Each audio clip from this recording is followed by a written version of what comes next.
Bab 231. Tepat ketika Zhai Linlin menyebut Hou Meng, sebuah ide tiba-tiba muncul di benak Zhao Yu. Oh ya, bagaimana mungkin aku lupa, hari ini aku mendapat heksagram, Zhen Gen. Heksagram, Gen, berarti aku akan membuat kemajuan dalam kasus ini. Pikirnya, meskipun kasus Mianling telah ditutup, kasus kuping masih belum terpecahkan. Dengan detektor kebohongan, Zhao Yu mengetahui bahwa kematian kuping tidak terkait dengan kasus Mianling, dan bahwa pembunuhnya bukanlah Hou Meng. Karena Zhai Linlin tiba-tiba menyebut Hou Meng, Zhao Yu tertarik dan mendengarkan dengan saksama. Istri, apa yang kamu bicarakan? Tanya suami Zhai Linlin. Apakah kamu bercanda? Apa Meng? Aku tidak mengerti. Tidak, Zhao Linlin berkata dengan tegas. Kau lupa tentang tetanggaku saat aku masih kecil, Hou Meng. Kami mencarinya saat kami membeli komputer dan mobil. Tapi kau mengeluh bahwa dia orang mesum dan selalu melihat pahaku. Kau hampir berkelahi dengannya. Oh, sang suami tiba-tiba teringat dan berkata, coba lihat cepat. Lihat apakah dia orang yang menggores mobil kita. Sial, Zhai Linlin kesal. Apa kau tidak lihat? Hou Meng pingsan dan dimasukkan ke dalam mobil. Kudengar Hou Meng ditangkap beberapa waktu lalu, dan dituduh membunuh seorang polisi. Aneh sekali. Kenapa dia ada di sini?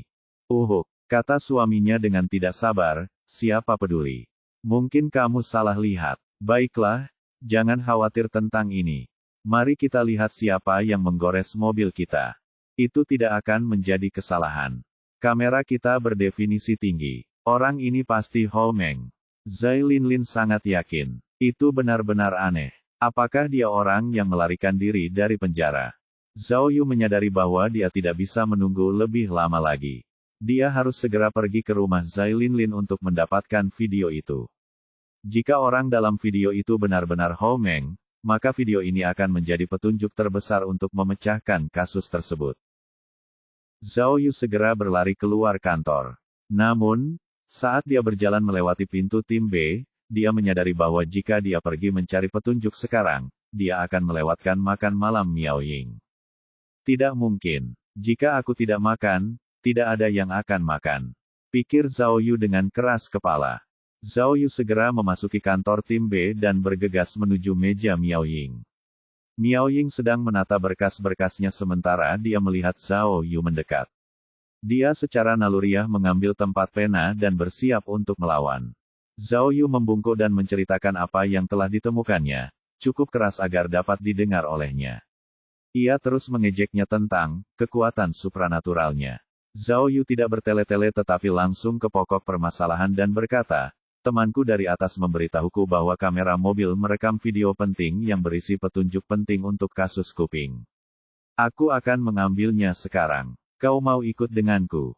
Miao Ying mengira Zhao Yu sedang bercanda lagi. Namun, ia ingat bahwa Zhao Yu telah menangkap Hao Gang secara ajaib, jadi mungkin ia memiliki bakat supranatural. Jika ia benar-benar menemukan petunjuk dalam kasus kuping, mereka bisa membuat kemajuan besar. Selain itu, Miao Ying tidak ingin diremehkan.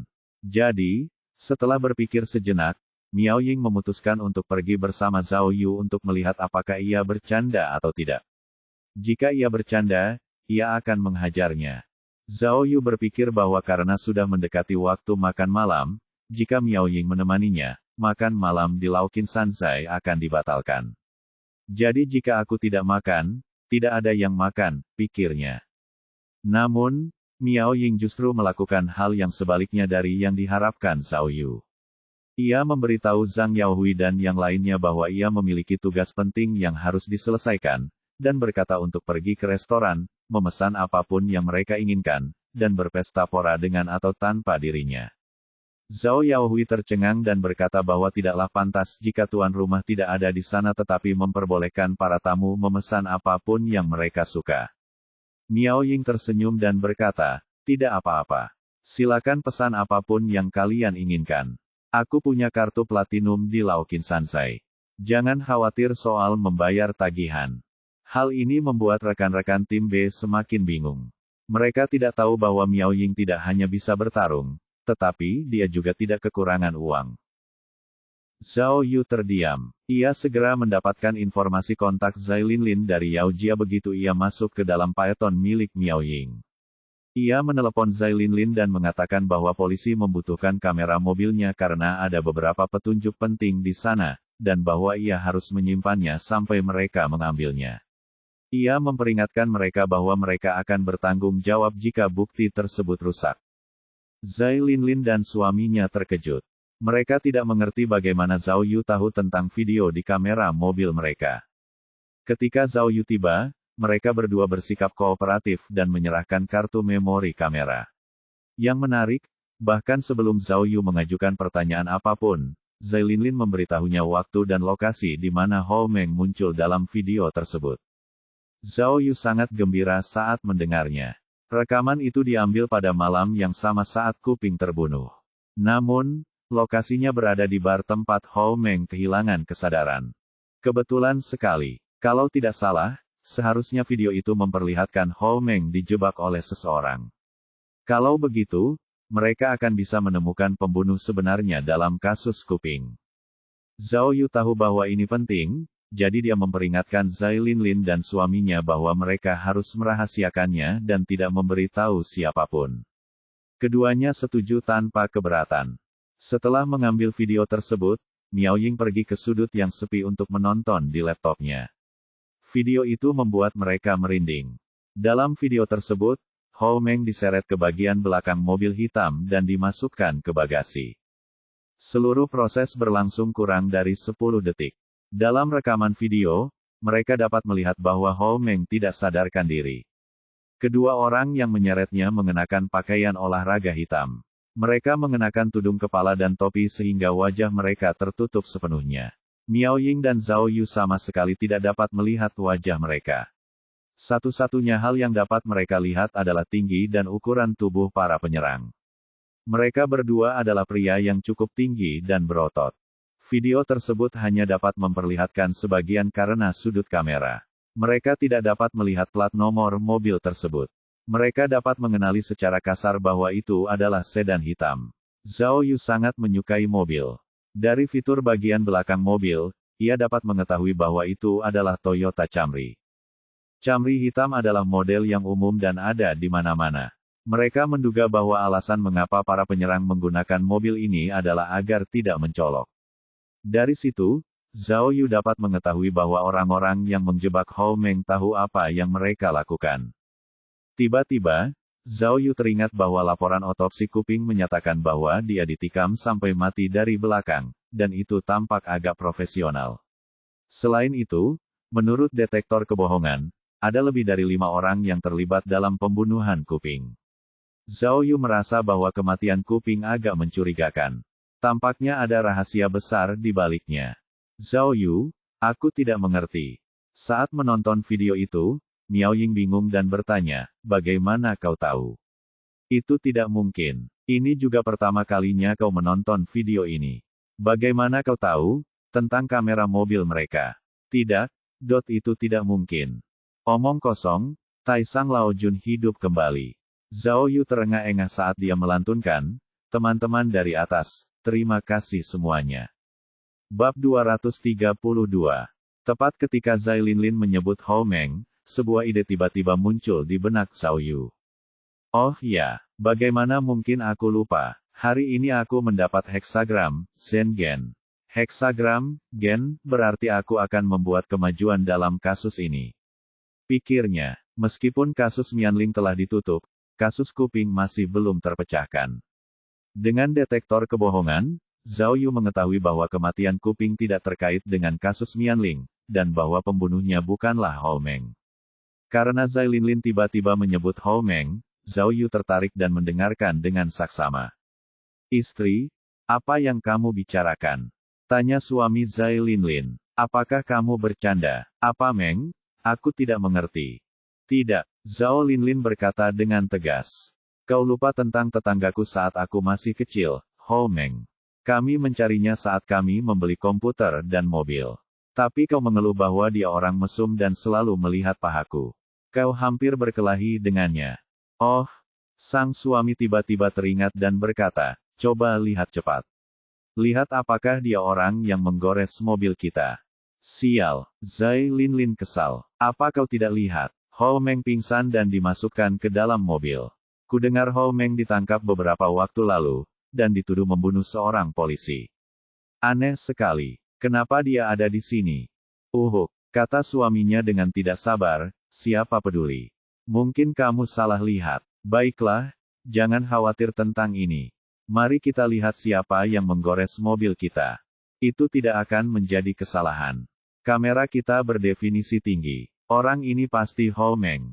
Zai Linlin sangat yakin. Itu benar-benar aneh. Apakah dia orang yang melarikan diri dari penjara? Zhao Yu menyadari bahwa dia tidak bisa menunggu lebih lama lagi. Dia harus segera pergi ke rumah Zai Linlin untuk mendapatkan video itu. Jika orang dalam video itu benar-benar Ho Meng, maka video ini akan menjadi petunjuk terbesar untuk memecahkan kasus tersebut. Zhao Yu segera berlari keluar kantor. Namun, saat dia berjalan melewati pintu tim B, dia menyadari bahwa jika dia pergi mencari petunjuk sekarang, dia akan melewatkan makan malam Miao Ying. Tidak mungkin. Jika aku tidak makan, tidak ada yang akan makan. Pikir Zhao Yu dengan keras kepala. Zhao Yu segera memasuki kantor tim B dan bergegas menuju meja Miao Ying. Miao Ying sedang menata berkas-berkasnya sementara dia melihat Zhao Yu mendekat. Dia secara naluriah mengambil tempat pena dan bersiap untuk melawan. Zhao Yu membungkuk dan menceritakan apa yang telah ditemukannya, cukup keras agar dapat didengar olehnya. Ia terus mengejeknya tentang kekuatan supranaturalnya. Zhao Yu tidak bertele-tele tetapi langsung ke pokok permasalahan dan berkata, temanku dari atas memberitahuku bahwa kamera mobil merekam video penting yang berisi petunjuk penting untuk kasus kuping. Aku akan mengambilnya sekarang. Kau mau ikut denganku?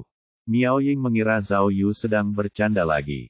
Namun, ia ingat bahwa Zhao Yu telah menangkap Hao Gang secara ajaib, jadi mungkin ia memiliki bakat supranatural.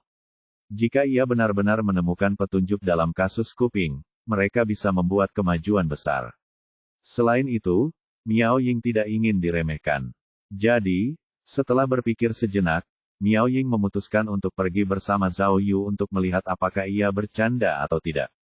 Jika ia bercanda, ia akan menghajarnya. Zhao Yu berpikir bahwa karena sudah mendekati waktu makan malam, jika Miao Ying menemaninya, makan malam di Laukin Sanzai akan dibatalkan. Jadi jika aku tidak makan, tidak ada yang makan, pikirnya. Namun, Miao Ying justru melakukan hal yang sebaliknya dari yang diharapkan Zhao Yu.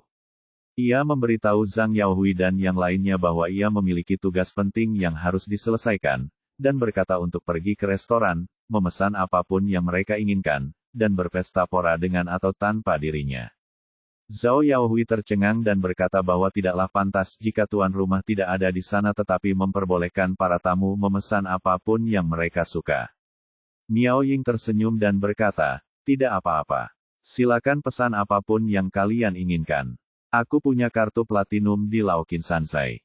Jangan khawatir soal membayar tagihan. Hal ini membuat rekan-rekan tim B semakin bingung. Mereka tidak tahu bahwa Miao Ying tidak hanya bisa bertarung, tetapi dia juga tidak kekurangan uang. Zhao Yu terdiam. Ia segera mendapatkan informasi kontak Zai Linlin dari Yao Jia begitu ia masuk ke dalam Python milik Miao Ying. Ia menelepon Zai Linlin dan mengatakan bahwa polisi membutuhkan kamera mobilnya karena ada beberapa petunjuk penting di sana, dan bahwa ia harus menyimpannya sampai mereka mengambilnya. Ia memperingatkan mereka bahwa mereka akan bertanggung jawab jika bukti tersebut rusak. Zai Linlin dan suaminya terkejut. Mereka tidak mengerti bagaimana Zhao Yu tahu tentang video di kamera mobil mereka. Ketika Zhao Yu tiba, mereka berdua bersikap kooperatif dan menyerahkan kartu memori kamera. Yang menarik, bahkan sebelum Zhao Yu mengajukan pertanyaan apapun, Zai Linlin memberitahunya waktu dan lokasi di mana Ho Meng muncul dalam video tersebut. Zhao Yu sangat gembira saat mendengarnya. Rekaman itu diambil pada malam yang sama saat Kuping terbunuh. Namun, lokasinya berada di bar tempat Ho Meng kehilangan kesadaran. Kebetulan sekali. Kalau tidak salah, seharusnya video itu memperlihatkan Ho Meng dijebak oleh seseorang. Kalau begitu, mereka akan bisa menemukan pembunuh sebenarnya dalam kasus Kuping. Zhao Yu tahu bahwa ini penting, jadi dia memperingatkan Zai Linlin dan suaminya bahwa mereka harus merahasiakannya dan tidak memberi tahu siapapun. Keduanya setuju tanpa keberatan. Setelah mengambil video tersebut, Miao Ying pergi ke sudut yang sepi untuk menonton di laptopnya. Video itu membuat mereka merinding. Dalam video tersebut, Hou Meng diseret ke bagian belakang mobil hitam dan dimasukkan ke bagasi. Seluruh proses berlangsung kurang dari 10 detik. Dalam rekaman video, mereka dapat melihat bahwa Hou Meng tidak sadarkan diri. Kedua orang yang menyeretnya mengenakan pakaian olahraga hitam. Mereka mengenakan tudung kepala dan topi sehingga wajah mereka tertutup sepenuhnya. Miao Ying dan Zhao Yu sama sekali tidak dapat melihat wajah mereka.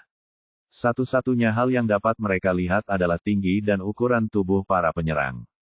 Mereka berdua adalah pria yang cukup tinggi dan berotot. Video tersebut hanya dapat memperlihatkan sebagian karena sudut kamera. Mereka tidak dapat melihat plat nomor mobil tersebut. Mereka dapat mengenali secara kasar bahwa itu adalah sedan hitam. Zhao Yu sangat menyukai mobil. Dari fitur bagian belakang mobil, ia dapat mengetahui bahwa itu adalah Toyota Camry. Camry hitam adalah model yang umum dan ada di mana-mana. Mereka menduga bahwa alasan mengapa para penyerang menggunakan mobil ini adalah agar tidak mencolok. Dari situ, Zhao Yu dapat mengetahui bahwa orang-orang yang menjebak Hou Meng tahu apa yang mereka lakukan. Tiba-tiba, Zhao Yu teringat bahwa laporan otopsi kuping menyatakan bahwa dia ditikam sampai mati dari belakang, dan itu tampak agak profesional. Selain itu, menurut detektor kebohongan, ada lebih dari 5 orang yang terlibat dalam pembunuhan kuping. Zhao Yu merasa bahwa kematian kuping agak mencurigakan. Tampaknya ada rahasia besar di baliknya. Zhao Yu, aku tidak mengerti. Saat menonton video itu, Miao Ying bingung dan bertanya, bagaimana kau tahu? Itu tidak mungkin. Ini juga pertama kalinya kau menonton video ini. Bagaimana kau tahu tentang kamera mobil mereka? Tidak, itu tidak mungkin. Omong kosong, Taisang Lao Jun hidup kembali. Zhao Yu terengah-engah saat dia melantunkan, teman-teman dari atas, terima kasih semuanya. Bab 233. Saat itu pukul 9 malam. Di depan Da Feng Ge Fruit Co., di Jalan Sun Feng, seekor python biru melaju pelan dan memercikkan air di sepanjang jalan berlumpur. Udara dipenuhi bau amis asin. Mobil berhenti di depan Da Feng Ge Fruit Co., yang sudah tutup. Zhao Yu mengucapkan terima kasih kepada Miao Ying dengan tulus. Terima kasih, Ketua Tim Miao. Anda orang yang baik sekali. Saya bahkan tidak dekat dengan rumah Anda, tetapi Anda tetap mengantar saya pulang. Anda baik sekali. Pergi sana, keluh Miao Ying. Kau masuk ke mobilku di depan begitu banyak orang. Bagaimana bisa kau menegurku? Cepat, apa ada hal lain yang ingin kau katakan padaku? Hebat, Zhao Yu mengacungkan jempol padanya. Kau bisa tahu kalau hati kita saling terhubung. Hehehe, Ketua Tim Miao, aku terus memikirkan ini saat aku makan tadi, siapa yang akan menjadi mata-mata di stasiun? Bagaimana jika itu salah satu petinggi? Apa yang harus kita lakukan? Itu mungkin. Miao Ying tidak menyukai Zhao Yu namun setuju dengannya. Jadi, menurutku untuk memastikan rencana kita sempurna, kita tidak bisa melaporkannya sesuai prosedur standar. Zhao Yu tidak minum alkohol sedikit pun, tetapi wajahnya merah seperti terbakar. Aku sudah memikirkannya. Kita harus mengejutkan mereka. Menangkap mereka secara tiba-tiba. Miao Ying berkedip dan tiba-tiba mengerti. Maksudmu, membuat keributan di upacara penghargaan besok. Wow, luar biasa. Zhao Yu terkejut dan memujinya. Seperti yang kukatakan, kita saling terhubung lewat telepati. Pikiran kita sinkron. Kau harus datang ke tempatku. Kita harus membicarakan ini secara rinci. Saat Zhao Yu berbicara, dia terus memperhatikan tubuh Miao Ying dan hormon-hormonnya bergejolak.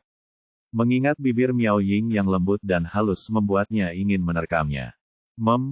Oke. Entah mengapa Miao Ying tidak menolaknya, tapi dia mengangguk sambil membuka sabuk pengamannya.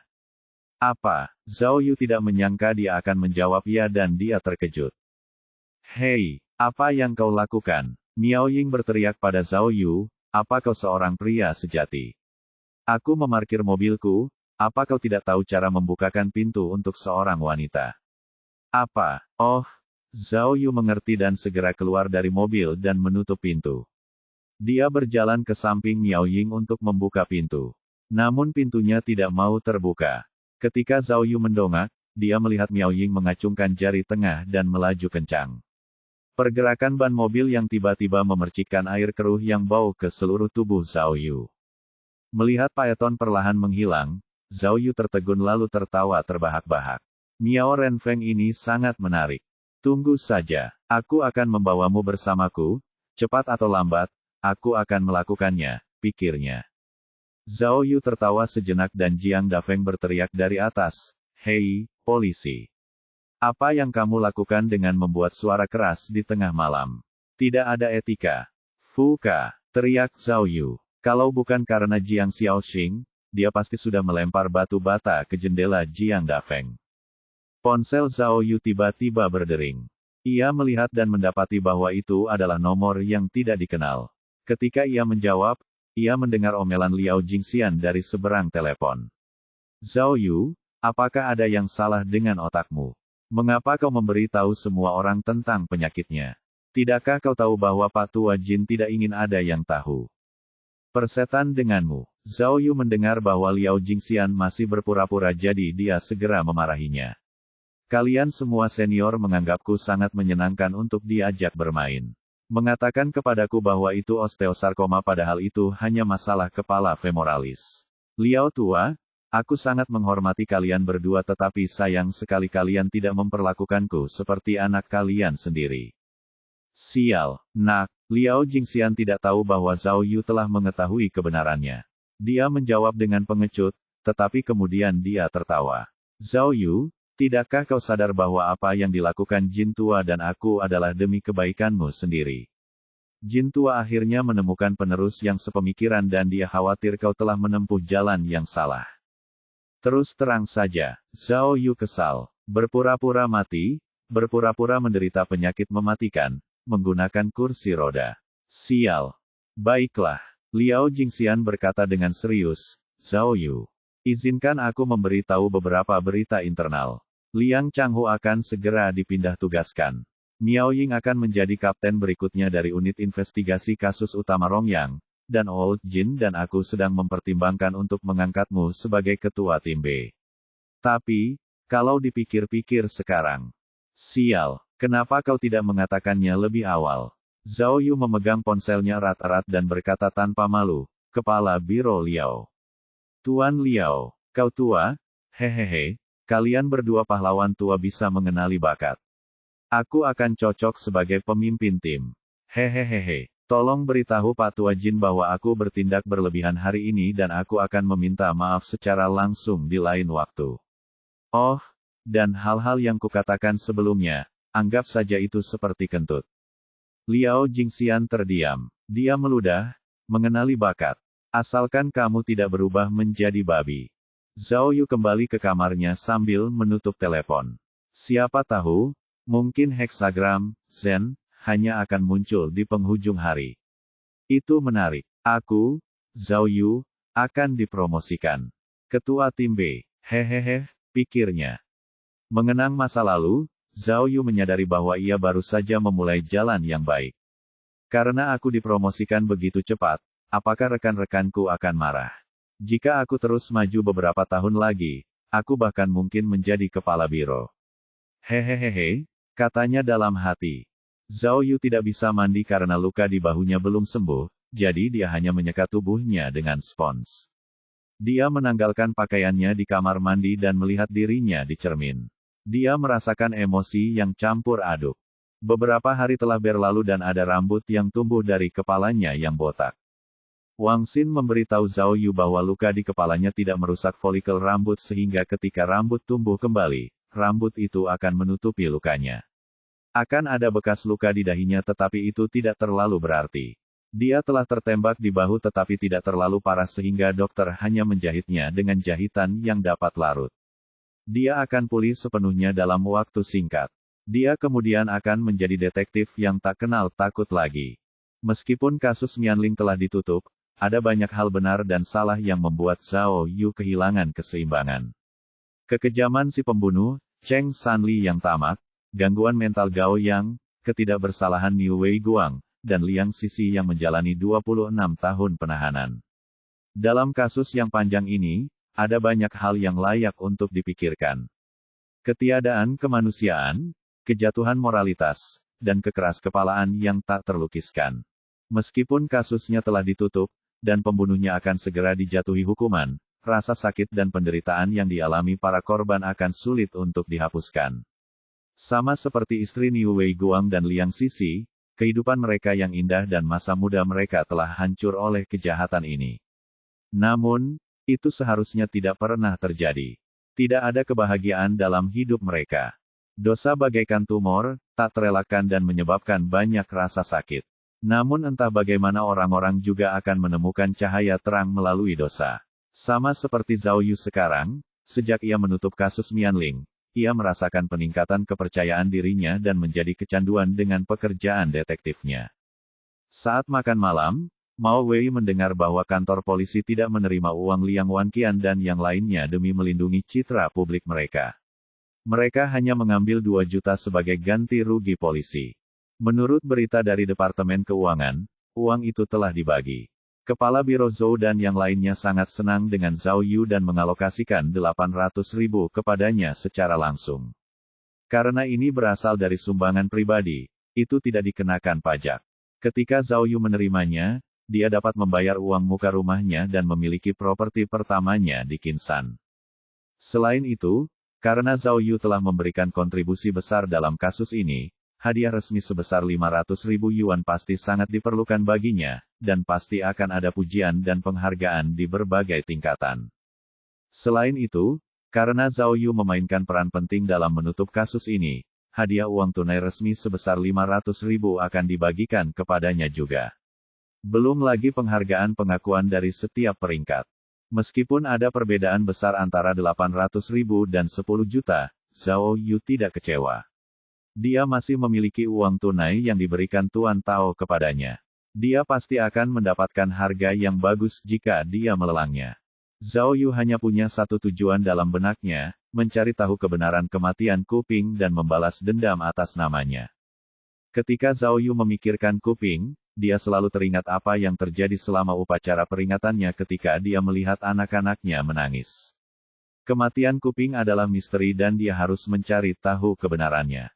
Dia kemudian memikirkan Miao Ying yang menawan. Setelah menghabiskan beberapa hari bersama, Zhao Yu menyadari bahwa dia lebih menyukai ketua tim Miao sekarang. Dia mengingat kembali saat dia terjebak di gedung Rongtian. Miao Ying datang sendirian untuk menyelamatkannya meskipun itu sangat berbahaya.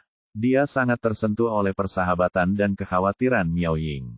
Zhao Yu selalu bertingkah bodoh saat melihat Miao Ying, tetapi setiap kali dia mendekatinya, jantungnya berdebar kencang. Pikirannya dipenuhi Miao Ying. Dia memejamkan mata seolah-olah dia sedang jatuh cinta. Miao Ying cerdas dan pemberani, dan dia seorang pejuang. Dia tampak cantik, kaya, dan memiliki latar belakang yang kuat. Akan sangat bagus jika dia menikahi wanita seperti itu. Hehehe, Zhao Yu melihat bahwa dia masih memiliki 3 jubah tembus pandang. Dia punya pikiran jahat. Aku ingin tahu apakah ada resleting atau kancing di sini. Haruskah aku mencari kesempatan untuk menggunakannya pada Miao? Dia tidak bisa melihatku. Tidak bisa melihatku. Tidak bisa melihatku. Hehehe. Bab 234. Saat tidur, Zhao Yu dikejutkan oleh mimpi buruk. Ia terbangun dengan keringat dingin. Ia mengalami mimpi buruk tentang Miao Ying. Ia bermimpi bahwa ia mengenakan jubah tak kasat mata dan hendak melakukan sesuatu yang mesum, ingin meniduri Miao Ying. Kali ini, ia telah melepaskan pakaian Miao Ying, dan berhasil membuka resleting jubah itu. Namun, ia melupakan sesuatu yang penting. Jubah tak kasat mata itu hanya bertahan selama 1 menit. Bahkan sebelum ia mulai, jubah itu telah kehilangan efektivitasnya. Pada akhirnya, ia dipukuli sampai babak belur oleh Miao Ying, sampai ia terbangun dari mimpinya, dengan mulut terbuka lebar. Ah, ketika ia ingat itu hanya mimpi, Zhao Yu akhirnya sedikit pulih. Astaga, itu membuatku takut. Pikirnya. Ia menyeka keringatnya, tetapi masih ada rasa takut di hatinya. Meskipun itu hanya mimpi buruk, ia merasa seolah-olah ia bersalah atas sesuatu, seolah-olah ia harus meminta maaf kepada Miao Ying.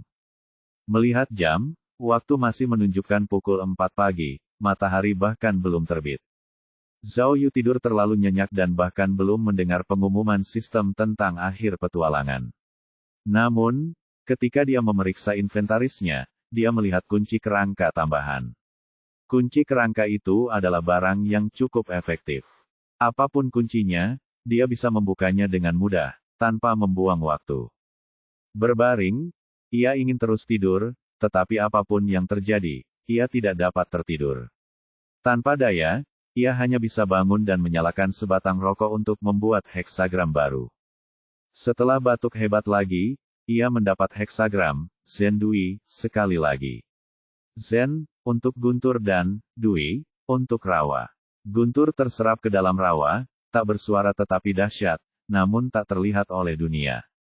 Heksagram, Zen Dui. Hingga saat itu, ia telah mendapatkan 3 heksagram, Zen, berturut-turut. Zhao Yu samar-samar merasa bahwa ia kemungkinan besar akan mendapatkan kabar baik terkait statusnya hari itu. Bagaimanapun, akan ada upacara penghargaan. Mungkinkah, selama upacara penghargaan, para petinggi akan mempromosikannya sebagai ketua tim B? Hehe, Liu Changhu akan pergi, Miao Ying akan segera menjadi kapten. Jika aku dipromosikan menjadi pemimpin tim, maka, bukankah Miao Ying adalah bosku? Pikir Zhao Yu. Mengingat kembali restoran Lao Qinsan, Miao Ying telah memamerkan kekayaannya sepenuhnya. Ia telah memesan segala macam hidangan mewah untuk kelompok itu, tampak sangat berkelas. Banyak hidangan yang belum pernah dimakan oleh siapapun sebelumnya, dan beberapa di antaranya belum pernah didengar oleh siapapun. Selain itu, meskipun Miao Ying baru saja tiba, nada bicara dan sikapnya sangat ramah. Ia jelas merupakan seseorang yang ditakdirkan untuk menjadi seorang pemimpin. Jika dibandingkan dengan dirinya, ada perbedaan kemampuan yang jelas. Karena itulah Zhao Yu tidak bertengkar dengannya sama sekali saat makan malam, dan untuk pertama kalinya membiarkannya makan tanpa masalah. Meskipun dia sudah membalas dendam karena Miao Ying menipunya, Zhao Yu masih merasa bahwa dia dan Miao Ying sangat berbeda. Entah bagaimana bisa berkencan dengan wanita yang sangat cantik, yang sangat terampil secara fisik dan mental, sepertinya dia masih harus menempuh jalan yang panjang. Namun Zhao Yu tidak mengenal kata menyerah. Jika ia mengincar sesuatu, ia akan mengejarnya tanpa hambatan. Bahkan jika ia sedang menuju kematiannya, bahkan jika itu adalah tembok yang tidak dapat diatasi, ia akan menjadi orang yang mampu mengatasinya. Miao Ying, tunggu saja. Lihat bagaimana aku memenangkan hatimu, hehehe, janjinya pada dirinya sendiri. Karena tampaknya ia tidak bisa tidur, Zhao Yu hanya bangun dan berlari mengelilingi taman beberapa putaran. Ia merasa bahwa selagi masih ada waktu, ia harus menjadi lebih kuat. Setelah bahunya pulih, ia harus mengikuti beberapa kelas dan belajar cara bertarung dengan benar. Sama seperti saat di gedung Rongtian, menghadapi begitu banyak ahli, gaya bertarungnya tidak akan berhasil sama sekali. Pada saat itu, ia membutuhkan senjata yang lebih kuat. Agar semakin menakutkan, Miao Ying bahkan belajar Muay Thai. Jika dia tidak mengejar ketinggalan, bagaimana dia bisa menghadapinya? Jika mereka menikah, bukankah dia akan dipukuli setiap hari? Saat ia berlari, hari pun tiba. Jumlah orang di taman bertambah.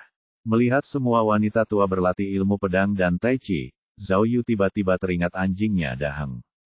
Daheng baru saja menjalani operasi dan masih dalam tahap pemulihan. Butuh waktu seminggu sebelum dia bisa mengembalikannya. Sudah lama sekali sejak dia menonton Sherlock Holmes. Dia benar-benar merindukannya. Mungkin setelah dia menyelidiki kasus kuping, dia akan pergi menemui keluarga Hua-Hua dan mengunjungi anjingnya. Keesokan paginya pukul 8:30, Kepala Biro Zhou Andong dan banyak pejabat lainnya masuk ke ruang rapat. Seluruh unit investigasi kasus utama telah menunggu cukup lama. Inti dari upacara penghargaan hari itu adalah untuk memberikan penghargaan kepada para penyelidik luar biasa dalam kasus Mianling.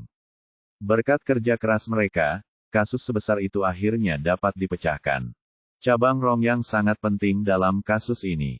Tidak hanya para petinggi yang dipuji, tetapi seluruh cabang Rongyang menjadi lebih populer, terkenal di kalangan kepolisian Kinsan. Selama pertemuan itu, selain memuji semua penyidik lainnya, Kepala Biro Zhou sengaja mendorong Zhao Yu maju, memujinya atas kerja kerasnya yang luar biasa.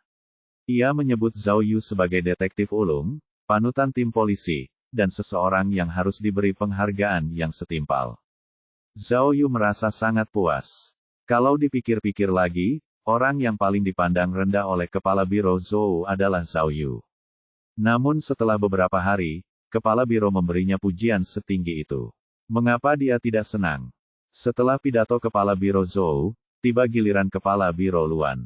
Kepala Biro Luan mengingatkan semua orang tentang pengaruh kasus Mianling. Meskipun kasusnya telah terpecahkan, mungkin masih ada reaksi negatif. Jika reaksi negatif tersebut tidak ditangani dengan tepat, akan ada akibatnya. Karena itu, ia mengingatkan para petugas polisi untuk terus bekerja dengan hati-hati dan tidak membocorkan informasi rahasia apapun kepada dunia. Selain itu, semua orang harus memperhatikan dengan saksama aktivitas anggota keluarga korban dan berusaha mencegah mereka melakukan sesuatu yang tidak pantas. Akhirnya, Kepala Biro Luan berbicara dengan Zhao Yu. Dia berkata ada dua hal utama yang harus dia persiapkan, satu adalah pidato. Di papan pengumuman stasiun akan ada area khusus untuknya. Ada dua alasan untuk ini, satu adalah untuk menjelaskan proses penyelidikannya, dan yang lainnya adalah untuk memotivasi penyelidik lainnya. Hal lainnya adalah bahwa di saluran Law and Jury di TV akan ada program khusus tentang kasus Mianling. Bahkan akan ditayangkan di stasiun pusat. Selama program tersebut, akan ada wawancara langsung dengan Zhao Yu. Dia meminta Zhao Yu untuk bersiap dihubungi oleh Departemen Informasi Publik untuk latihan wawancara. Setelah itu, Kepala Biro Luan memberi pengarahan kepada semua orang mengenai pembagian uang hadiah. Ia mengatakan bahwa meskipun anggota keluarga dari kasus Mianling semuanya sangat kaya, mereka bersedia membayar hadiah 10 juta yuan. Namun, mengingat kesedihan keluarga korban karena kehilangan anggota keluarga, kepolisian memutuskan bahwa secara moral dan hukum, mereka tidak boleh menerima jumlah yang sangat besar ini. Akhirnya, atas desakan Liang Wangan dan yang lainnya, polisi menyimpan 2 juta yuan sebagai hadiah bagi para penyidik. Setelah berdiskusi, para petinggi memutuskan untuk membagi hadiah berdasarkan prestasi. Menurut tradisi pembagian hadiah yang biasa, selama para anggota terlibat dalam kasus Mianling, mereka akan diberi hadiah. Namun untuk kasus seperti Zhao Yu, yang mempertaruhkan nyawanya untuk menangkap penjahat dan bahkan terluka dalam prosesnya, seseorang yang begitu berani akan diberi hadiah tambahan. Sebenarnya, bahkan tanpa pengumuman dari Kepala Biro Luan, sebagian besar penyidik pasti sudah menduganya. Semua orang tahu bahwa sebagai orang terpenting dalam memecahkan kasus Mianling, Zhao Yu akan memperoleh uang dalam jumlah besar, yakni 800.000 yuan. Itu seperti memenangkan lotre. Namun, meskipun para penyelidik agak iri, mereka harus memberikan pujian kepada Zhao Yu. Pertama-tama, kasus tersebut telah dipecahkan oleh Zhao Yu. Dia telah menemukan semua bukti, dia telah menyelamatkan Liang Sisi, dan pada akhirnya dialah yang mengorbankan dirinya untuk menangkap Hao Gang. Bahkan penangkapan Han Wenjun adalah karena kerja keras Zhao Yu. Jadi, hadiah terbesar, tanpa diragukan lagi, adalah milik Zhao Yu. Namun betapa terkejutnya Zhao Yu, pada saat ini, lampu di ruang rapat meredup, dan proyektor di ruangan itu tiba-tiba menyala. Oh, apa ini? Kepala Biro Luan berdiri dan ingin melihat apa situasinya. Semua petinggi lainnya saling memandang, tidak yakin dengan apa yang sedang terjadi. Zhang Yaohui berdiri, ingin menyalakan lampu lagi. Namun dalam 2 langkah dia menyadari bahwa orang yang telah mematikan lampu itu tidak lain adalah Zhao Yu. Zhao Yu memberi isyarat agar Zhang Yaohui segera duduk.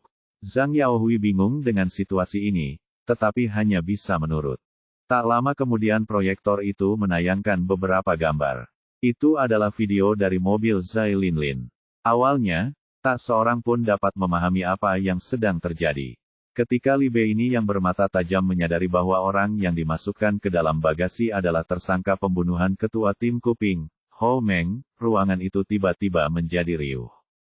Bab 235. Ruang rapat tiba-tiba menjadi ramai. Semua orang berdiskusi satu sama lain. Tidak seorang pun mengerti mengapa ada video yang diputar entah dari mana. Mengapa Ho Meng ada di dalam video ini?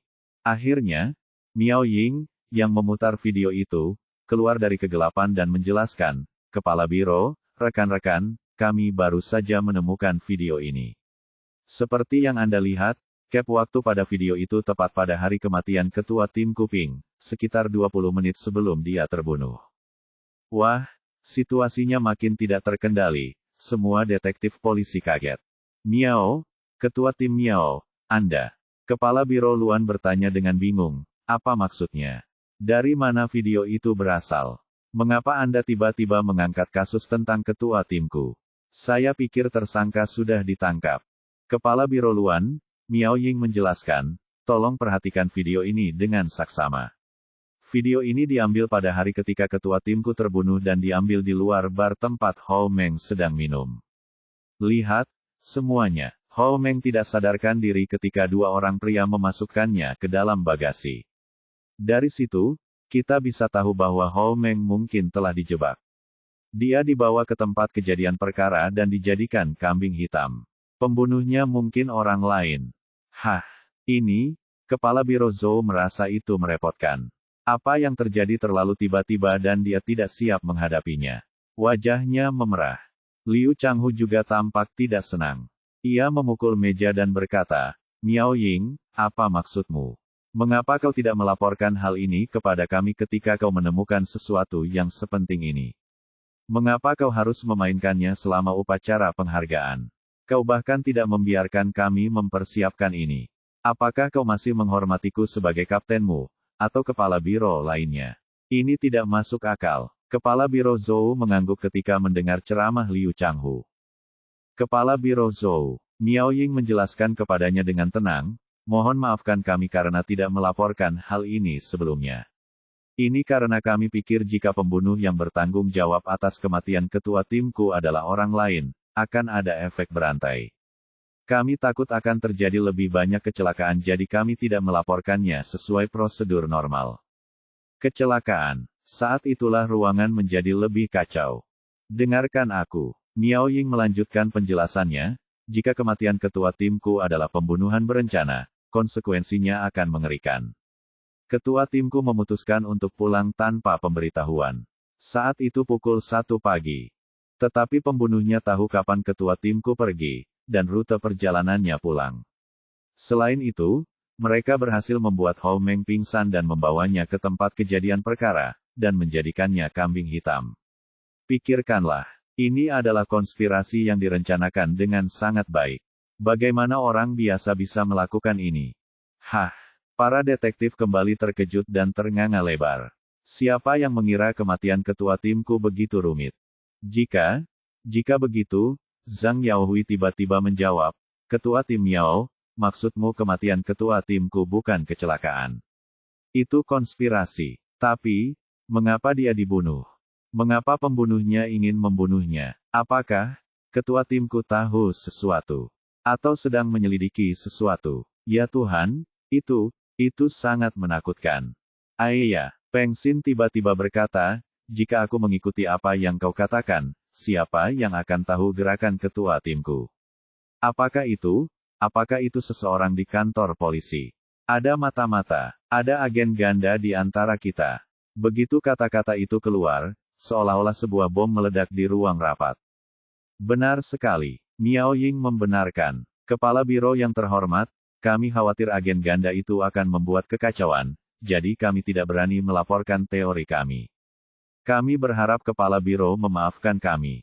Namun sekarang setelah kami memiliki bukti yang menunjukkan Ho Meng mungkin telah dijebak, kami harap Anda akan menyelidiki ini dan meminta agar kasus Kuping dibuka kembali. Para pemimpin merasa terganggu karena mereka telah menutup kasus Kuping dan Ho Meng telah ditahan untuk diadili. Jika mereka meminta untuk membuka kembali kasus tersebut, itu akan memengaruhi reputasi kantor polisi. Itu juga dapat menyebabkan kasus pengadilan. Bagaimana kita bisa melakukan itu? Liang Changhu memahami kesulitan yang dihadapi para pemimpin dan berkata, dari apa yang saya lihat, validitas video ini perlu dievaluasi. Kita tidak bisa begitu saja membuat keputusan karena video ini. Bagaimana jika itu adalah kesalahan? Itu akan memalukan. Benar, Kepala Biro Luan mengangguk. Ketua tim Miao Ying, kurasa ini cukup tiba-tiba. Kita perlu menyelidiki situasinya. Katakan pada kami, dari mana kau mendapatkan video ini? Apakah itu dari seseorang yang ingin menyelamatkan Hou Meng? Kepala Biro Luan, video ini benar-benar nyata. Miao Ying menjelaskan, ada yang aneh dengan kematian ketua timku. Kami ingin menyelidiki kembali kasus ini. Miao Ying, bantah Liu Changhu, itu bukan hanya ucapan dan perbuatanmu. Kita perlu memeriksa buktinya. Aku Kapten Unit Investigasi Kasus Utama. Kau harus mendengarkanku. Kita perlu membahas ini. Hahaha. Zhao Yu tiba-tiba tertawa histeris saat Liu Changhu selesai berbicara. Hahaha, Liu Changhu, akhirnya aku menangkapmu. Siapa yang mengira bahwa kau adalah agen ganda? Apa? Suasana kembali kacau ketika semua orang mendengar itu. Zhao Yu berjalan di depan Miao Ying. Meskipun rambutnya belum tumbuh sepenuhnya, dia dan Miao Ying tampak serasi saat berdiri bersama. Zhao Yu, apa yang kau katakan? Siapa agen ganda itu? Jangan menunjuk siapapun yang kau inginkan. Teriak Liu Changhu dengan marah. Zhao Yu menunjuk ke video dan berkata, orang yang berencana membunuh ketua tim Kuping bukan satu atau dua orang, itu adalah sebuah organisasi. Ada pengaturan anti-investigasi profesional di dalam kantor polisi. Jika tidak ada agen ganda, bagaimana pembunuhnya bisa tahu pergerakan Kuping? Jadi siapapun yang mengganggu investigasi ulang adalah agen ganda. Zhao Yu, kamu tidak masuk akal. Liu Changhu membalas. Kamu tidak punya bukti sama sekali. Kamu hanya mengoceh. Biar ku beritahu. Zhao Yu tersenyum dingin. Kami telah menyelidiki selama beberapa waktu dan menyadari bahwa agen ganda ini bukanlah detektif polisi biasa. Dia pasti seseorang yang pangkatnya tidak terlalu tinggi tetapi juga tidak rendah, sama sepertimu sebagai kapten. Zhao Yu, kamu tidak tahu malu, mengutuk orang lain. Liu Changhu sangat marah. Cukup, Kepala Biro Zhou Andong tiba-tiba berkata, hentikan sekarang juga. Zhao Yu, Miao Ying, dan semuanya. Sebagai kepala biro, saya harap kalian memahami pendirian saya.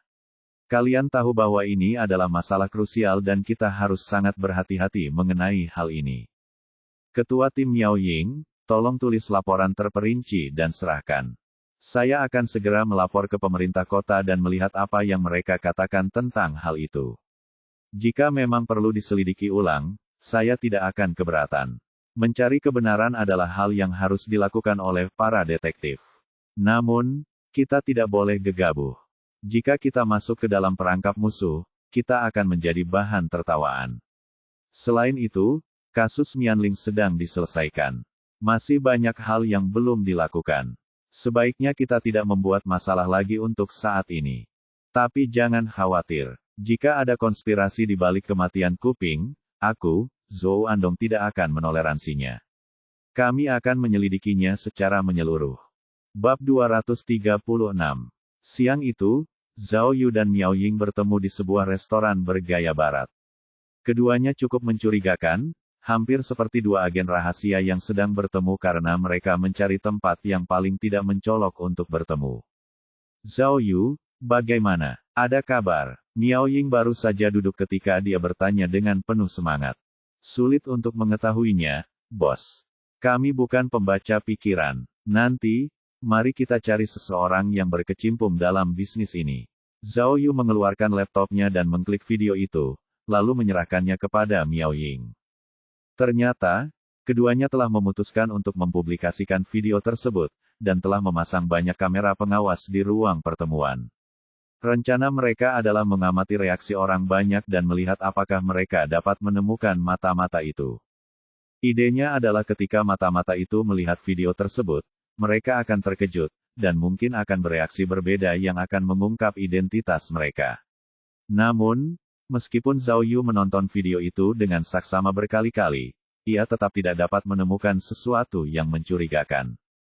Katakan padaku, Zhao Yu, jika kau seorang mata-mata, jika kau tahu pembunuhan kuping melibatkan pembunuh lain, dengan kemungkinan terbongkar, reaksi macam apa yang akan kau tunjukkan? Miao Ying menatap layar sambil bertanya. Aku, apa yang akan kulakukan? Zhao Yu merenung sejenak, tetapi hanya bisa mengeluarkan beberapa kata, syok, takut, khawatir, gelisah, rumit. Selain itu, kepalaku pasti akan berkeringat, tetapi Miao Ying memperhatikan dengan saksama dan segera mengerti apa yang dimaksud Zhao Yu. Semua rekan yang hadir semuanya, seperti yang dikatakan Zhao Yu, berkeringat deras. Bahkan kepala Biro Zhou terus menyeka keringatnya. Cek-cek, Miao Ying menggelengkan kepalanya tanpa daya. Apakah karena AC di ruang rapat tidak menyala? Sepertinya cara kita tidak berhasil. Kita perlu cara lain untuk menyelidiki ini. Ketua tim Miao, apakah ini sudah dilaporkan? Tanya Zhao Yu. Miao Ying mengangguk. Kalau begitu, itu bisa dimengerti. Zhao Yu menyampaikan pendapatnya. Jika aku seorang kepala biro, jika aku akhirnya melihat alur cerita yang seperti film, aku juga akan tercengang. Membuka kembali sebuah kasus. Ini bukan hanya untuk bersenang-senang. Jika penyelidikan dimulai lagi, pasti ada banyak masalah. Kau benar, Miao Ying setuju. Aku hanya berharap perintah untuk memulai kembali penyelidikan akan segera datang. Semoga saja, kata Zhao Yu, video itu tidak palsu, jadi mereka seharusnya tahu. Mungkin kita akan tahu sore ini. Zhao Yu, itu benar. Miao Ying tiba-tiba bersikap sangat sopan kepada Zhao Yu, bertentangan dengan norma. Sekarang setelah kita mengumumkan masalah ini ke publik, itu benar-benar mengurangi kemungkinan kita untuk disakiti. Kurasa, siapapun yang membunuh kuping, mungkin sedang melarikan diri sekarang juga. Aku benar-benar ingin tahu untuk apa semua ini. Ketua timku, Zhao Yu menyarankan dengan serius, jika kau bertanya padaku, jangan menunggu perintah. Kita harus mulai menyelidikinya sore ini. Masalah ini tidak bisa ditunda. Semakin cepat kita mengetahuinya, semakin baik. Menurutku juga begitu. Miao Ying setuju. Aku berencana untuk memeriksa dengan saksama semua informasi mengenai kasus kuping. Mari kita tanya keluarganya, lihat rumahnya, dan lihat apa yang dilakukannya saat masih hidup. Zhao Yu, fokuslah memeriksa bukti video dan lihat apakah kau bisa mengetahui siapa dua orang yang menangkap Hou Meng. Juga, Zhao Yu menunjuk ke tas dokumen. Terakhir kali semua plat nomor yang kamu berikan padaku juga harus ditinjau ulang. Mungkin Toyota itu ada di sana. Sekarang setelah kita mendapat lebih banyak bantuan, kita akhirnya bisa memeriksa catatan setiap mobil dan melihat apakah ada bukti video baru. Benar, Miao Ying mengangguk. Namun setelah anggukannya, suasana tiba-tiba berubah menjadi keheningan yang canggung. Keduanya saling menatap tanpa kata, tidak yakin bagaimana melanjutkan pembicaraan. Tiba-tiba mereka berdua merasakan hal yang sama. Itu canggung, tetapi sangat lucu. Kalau dipikir-pikir lagi, untuk waktu yang lama, mereka bagaikan api dan air. Mereka bertengkar begitu mereka bertemu. Namun, takdir seolah mempermainkan mereka, mempertemukan mereka seperti ini. Awalnya, dari semua orang di cabang Rongyang, Miao Ying adalah yang paling membenci Zhao Yu. Namun, entah mengapa, entah dari mana, Zhao Yu tiba-tiba menjadi satu-satunya orang yang dapat ia percayai di antara semua orang di cabang Rongyang. Untuk menghindari kecanggungan, Miao Ying menunjuk menu, silakan pesan. Aku yang traktir. Tidak. Zhao Yu langsung menolak. Bagaimana mungkin aku membiarkan seorang wanita mentraktirku? Aku yang traktir. Kau saja yang pesan. Tidak, Miao Ying bersikeras. Itu hanya makanan, tidak banyak uang. Aku bisa mentraktirmu. Tidak, apa kau meremehkanku? Makanan ini milikku. Kau bisa mentraktirku lain kali. Zhao Yu keras kepala. Bukankah kau bilang kau tidak akan pernah mentraktirku makanan? Jangan ingkari janjimu sekarang. Biarkan aku yang melakukannya. Ah, aneh. Miao Ying terkejut. Nak, biasanya kamu tidak sabar untuk memanfaatkanku. Apa yang berbeda hari ini? Apakah hati nuranimu akhirnya sadar? Cek. Cek, baiklah. Zhao Yu mengangkat bahu dan menyerah. Kau boleh mentraktirku jika kau mau. Aku akan memesan abalon. Miao Ying menyilangkan lengannya dan berbicara dengan nada genit. Kamu bilang aku harus mentraktirmu, jadi aku harus mentraktirmu. Aku bahkan tidak mau. Aku akan memesan abalon dan kamu bisa membayarnya. Astaga, Zhao Yu kembali keras kepala. Jika kamu tidak mentraktirku, maka aku tidak akan makan. Kamu pikir aku tidak bisa menemukan makanan lain? Tidak ada yang memaksamu. Miao Ying menyingkirkan laptopnya dengan nada meremehkan. Keluarlah jika kamu tidak mau makan. Aku akan keluar jika aku mau. Kau pikir aku takut padamu? Zhao Yu segera mengacungkan jari tengah pada Miao Ying, lalu berdiri dan pergi. Setelah meninggalkan restoran, Zhao Yu menyadari ada yang tidak beres. Aneh. Kita baru saja mengobrol dengan sangat baik, bagaimana kita bisa berakhir bertengkar begitu cepat? Apakah karena Miao Ying terlalu berubah-ubah, atau karena aku mudah mengejek orang? Atau mungkin Miao Ying sengaja membuatku marah dan aku jatuh ke dalam perangkapnya lagi. Zhao Yu bertanya-tanya. Sore itu, sesuai rencana, Miao Ying dan Zhao Yu berpisah. Miao Ying pertama-tama memanggil semua kolega dari tim B dan meminta mereka untuk segera membuka kembali penyelidikan kasus kuping. Karena para petinggi lambat dalam memberikan perintah, para penyelidik menjadi agak khawatir. Namun, karena Kuping sebelumnya adalah pemimpin tim B, dan semua penyelidik ini ingin menemukan kebenaran di balik kematiannya, mereka tidak ragu sama sekali. Mereka segera memulai penyelidikan sesuai dengan perintah Miao Ying. Namun, situasinya sangat berbeda di tim A.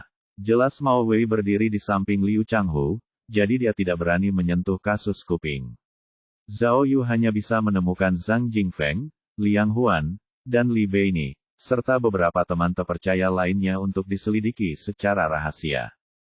Memang, ada kekuatan dalam jumlah. Setelah satu sore penyelidikan, segala macam informasi menarik dengan cepat datang dari berbagai sumber. Pertama-tama, menggunakan perangkat lunak pengenalan wajah yang paling canggih, Zhang Jingfeng telah meminta para ahli untuk menggambar wajah salah satu pelaku, dan mencoba mencocokkannya dengan basis data wajah.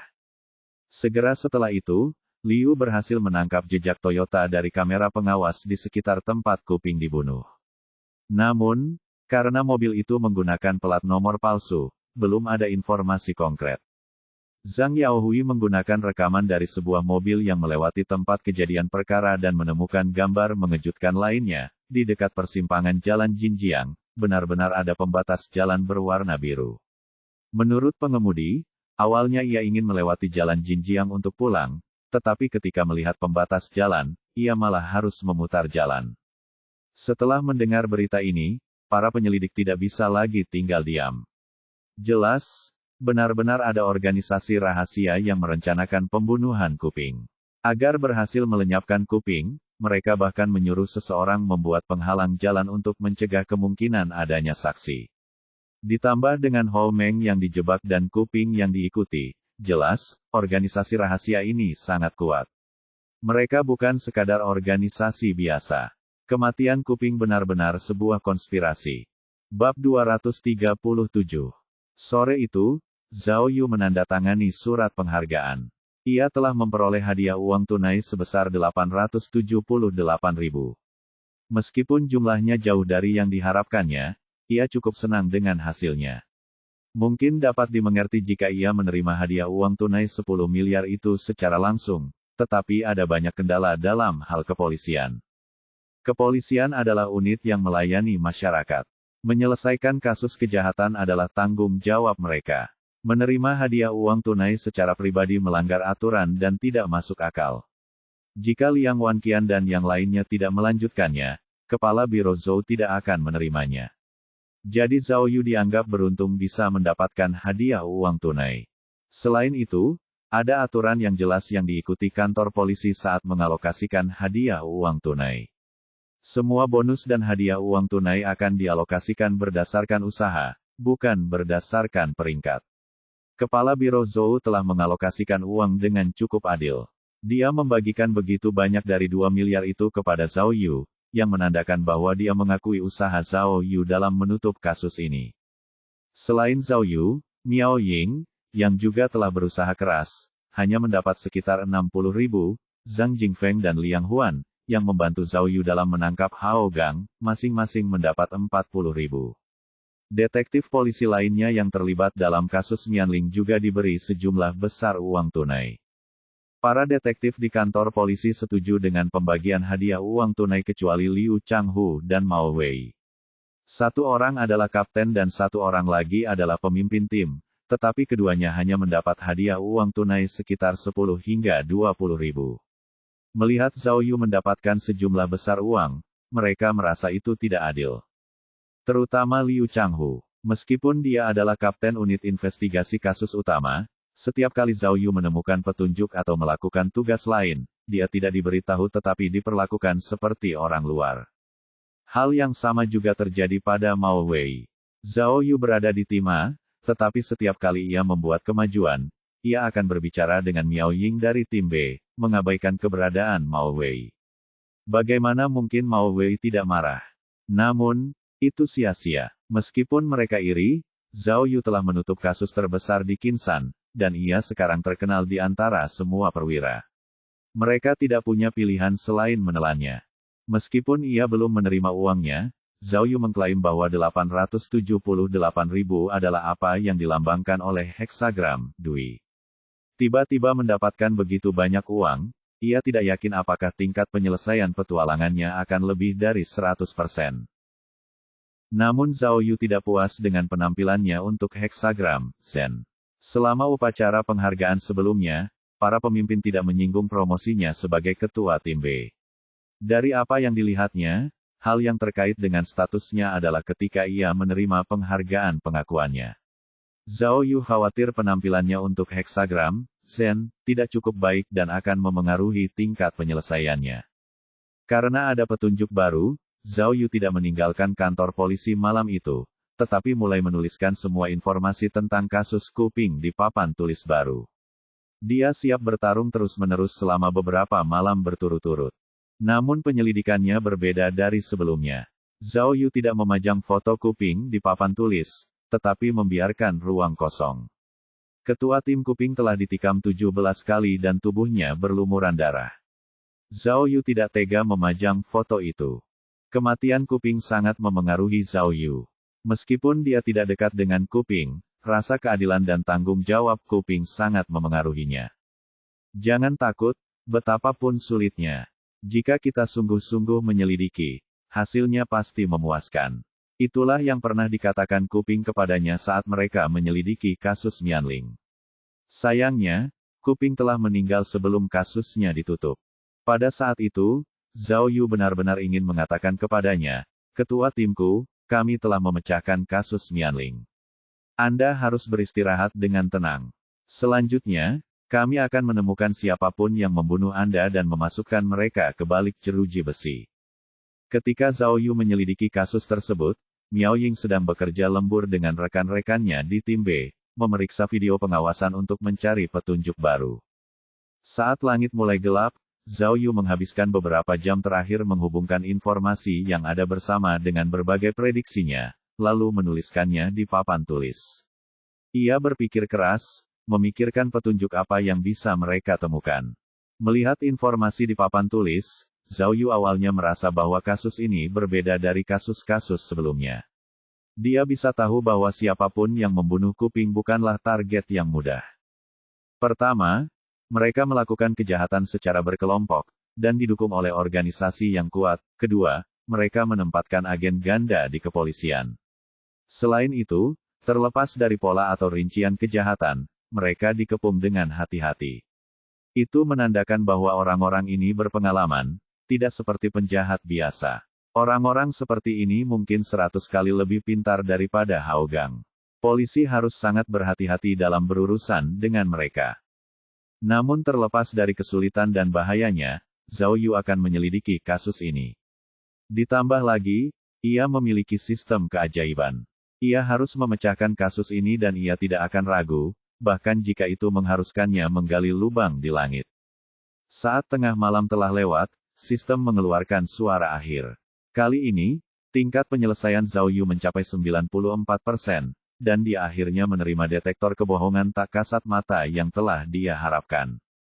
Bagus sekali, pikir Zhao Yu. Ia merasa senang. Selama ini, ia berdoa agar detektor kebohongan tak kasat mata itu ada. Meskipun hanya ada satu, setidaknya itu akan menjadi awal yang baik. Dengan alat ajaib ini, alat itu akan membantunya. Karena sudah lewat pukul 12, Zhao Yu meminta heksagram lainnya. Kali ini heksagram Zen muncul lebih dulu sebagai heksagram Zengen.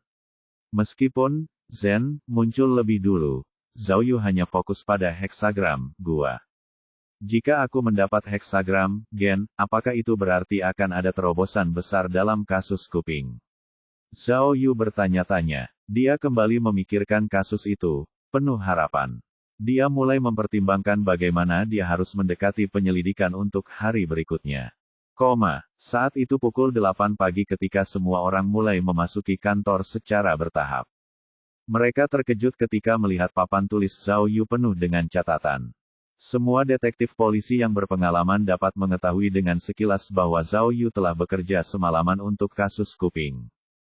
Tetapi kebanyakan dari mereka tidak mengerti mengapa Zhao Yu begitu gila karena para petinggi belum secara resmi membuka kembali kasus tersebut.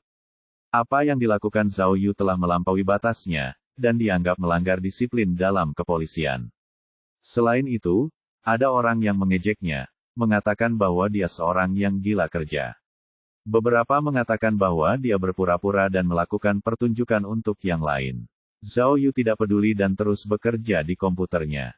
Tak lama kemudian, Li Beini datang. Karena mereka baru saja menelepon tadi, dia membawakan beberapa panekuk untuk Zhao Yu. Kemudian, Liang Huan mengantarkan setumpuk dokumen yang dibutuhkan Zhao Yu.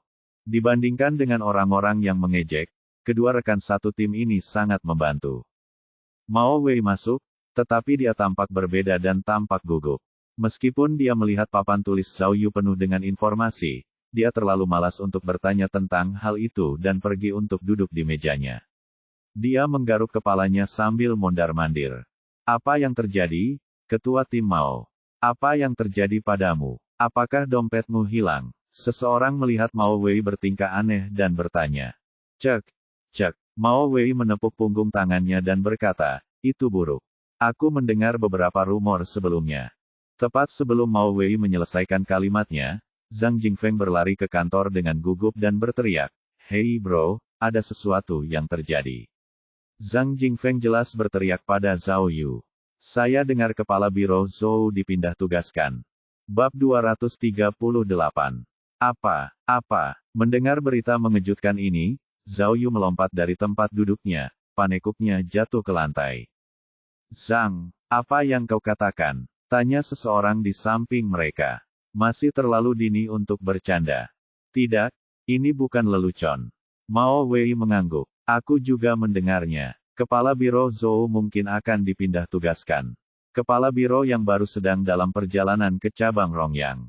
Apa? Kali ini, semua orang benar-benar terkejut. Itu tidak mungkin, kan?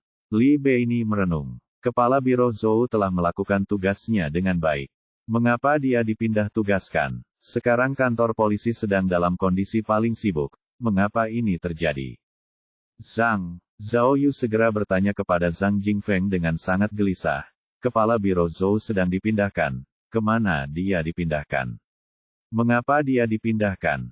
Aku tidak tahu. Zhang Jingfeng juga menunjukkan keresahan yang besar. Ini terlalu tiba-tiba. Berita itu baru saja datang dari kantor kota. Aku hampir mengira hari ini adalah April Mop. Sial. Zhao Yu kembali menatap papan tulis. Kecurigaan muncul di benaknya. Mungkinkah ada kebetulan seperti itu? Pada saat kritis seperti ini, Kepala Biro Zhou sedang dipindah tugaskan. Mungkinkah semua ini berhubungan dengan kuping? Jika memang begitu, maka... pahlawan, tolong tinggalkan aku mimpi indah. Tepat saat itu, ponsel Zhao Yu tiba-tiba berdering dari Miao Ying. Tepat saat panggilan tersambung, Miao Ying langsung bertanya, Zhao Yu, sudahkah kau mendengar? Kepala Biro Zhou sedang dimutasi. Saya mendengar. Saya baru saja mendengar.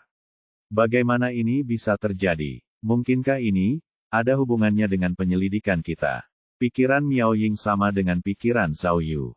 Aku juga berpikir begitu. Tapi, ini terlalu membingungkan sekarang. Zhao Yu hanya bisa menghela napas. Baiklah, aku akan bicara dengan Ketua Luan. Miao Ying menyadari bahwa Zhao Yu tidak tahu lebih banyak daripada dirinya dan langsung menutup telepon. Saat Miao Ying menutup telepon, Zhao Yu akhirnya menyadari bahwa sesuatu yang besar sedang terjadi. Pukul 10 pagi. Para wartawan datang lagi ke kantor. Melalui berbagai sumber, para penyidik mengetahui bahwa orang yang menggantikan Kepala Biro Zhou Andong adalah seorang Kepala Biro tingkat kabupaten yang dipindah tugaskan dari cabang Kabupaten Tongyang. Nama orang itu adalah Tang Zhaolong. Karena Kabupaten Tongyang dan daerah Rongyang sangat berjauhan, tidak seorang pun benar-benar tahu apapun tentang Tang Zhaolong. Mereka hanya tahu satu hal, Kabupaten Tongyang adalah kabupaten terkecil dan termiskin di Kinsan. Memindahkan Kepala Biro tingkat kabupaten dari kabupaten miskin seperti itu ke kantor cabang Kinsan sebagai pejabat tinggi tanpa alasan sama sekali adalah hal yang tidak lazim. Jika tidak ada bantuan dari dalam, maka hal seperti ini tidak akan pernah terjadi. Jelas, siapapun yang mendukung Tang Zhaolong sangat berkuasa. Selama waktu ini, Miao Ying dan Mao Wei telah bertanya kepada pejabat lainnya. Namun, baik Liu Changhu maupun Luan Xiaoxiao, mereka semua sama sekali tidak siap. Kepala Biro Luan segera menelepon Zhou Andong, tetapi tidak diangkat. Luan Xiaoxiao yang gelisah bahkan menelepon istri Zhou Andong, tetapi tidak ada yang mengangkatnya. Tidak seorang pun tahu apa yang terjadi pada Kepala Biro Zhou. Pada pukul 11, Tang Zhaolong tiba ditemani oleh sejumlah pejabat tingkat kota lainnya, melapor ke cabang Rongyang. Begitu bertemu dengan berbagai pejabat cabang Rongyang, ia memutuskan untuk secara resmi menyelenggarakan rapat penyambutan Kepala Biro yang baru, dan menduduki jabatan tersebut secepat kilat. Total ada sekitar 400 penyidik di cabang Rongyang. Selain mereka yang sedang berlibur panjang atau beristirahat, semua orang menghadiri pertemuan ini. Pertemuan ini diadakan untuk bertemu dengan Kepala Biro yang baru, jadi tidak ada yang berani absen.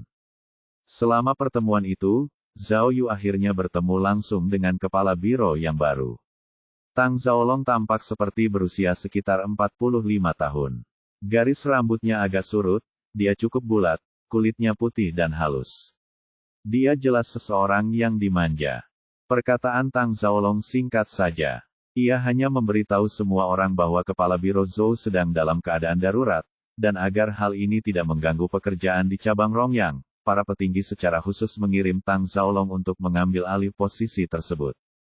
Ia berharap rekan-rekan barunya bersedia bekerja sama dengannya dan mendukungnya. Di akhir, Tang Zhaolong secara khusus meminta para penyidik dari unit investigasi kasus utama untuk tetap tinggal, memberi tahu mereka bahwa ia masih memiliki banyak hal untuk dikatakan. Tak lama kemudian, saat rapat bubar, semua pejabat tingkat kota telah pergi, dan yang tersisa hanyalah anggota unit investigasi kasus utama, termasuk Zhao Yu. Baiklah, melihat semua orang hadir, Tang Zhaolong menghela napas berat, lalu menoleh ke para penyelidik. Sekarang semua orang sudah pergi, kita bisa bicara dengan bebas. Aku tahu semua orang penasaran. Bagaimana seorang pejabat tingkat kabupaten sepertiku bisa menjadi kepala biro cabang Rongyang?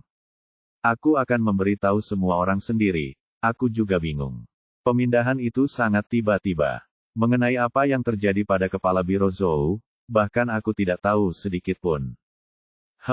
Sekarang aku akan memberitahu kalian, aku bahkan belum selesai membersihkan kantorku di Tongyang sebelum aku dipromosikan ke pekerjaan ini. Saat aku pergi, aku hanya mendapat 2 catatan penting.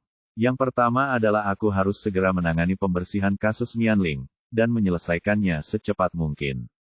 Yang kedua adalah, Tang Zhaolong menyapu kerumunan dan berbicara dengan serius, untuk meminta kalian menghentikan sepenuhnya penyelidikan apapun terkait pembunuhan Kuping. Jika ada yang terus menyelidiki secara rahasia, itu akan dianggap melanggar perintah atasan, dan mereka akan dihukum berat.